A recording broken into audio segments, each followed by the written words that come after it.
నమస్తే, welcome to NTV sports. ICC trophy అంటే భారత స్టార్ పేసర్ మహమ్మద్ షమి చెలరేగిపోతాడు.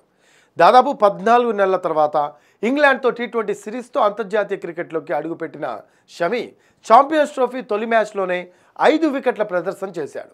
బంగ్లాదేశ్పై అద్భుత గణాంకాలను నమోదు చేసిన షమి వన్డే ఛాంపియన్స్ ట్రోఫీలో అత్యధిక వికెట్లు తీసిన భారత బౌలర్గా నిలిచాడు. అయితే ఈ టోర్నీకి ముందు ఫిట్నెస్ సాధించేందుకు తీవ్రంగా కష్టపడ్డాడు. దాదాపు 9 కేజీల వరకు బరువు తగ్గినట్లు షమి తెలిపాడు. ఆ వీడియోను బీసీసీఐ తన సోషల్ మీడియా ఖాతాలో పోస్ట్ కూడా చేసింది. గాయం నుంచి కోలుకునేందుకు జాతీయ క్రికెట్ అకాడమీలో చాన్నాళ్లు సమయం గడిపానని, దేశవాళీ క్రికెట్లో ఆడటం వల్ల బౌలింగ్లో రిథమ్ను అందుకోవడంలో సులువైందని షమి వెల్లడించాడు. గాయం నుంచి కోలుకొని వచ్చేందుకు చాలా శ్రమించా. నేను ఎన్సీఏకు వెళ్ళినప్పుడు దాదాపు 90 కేజీల వరకు ఉన్నా.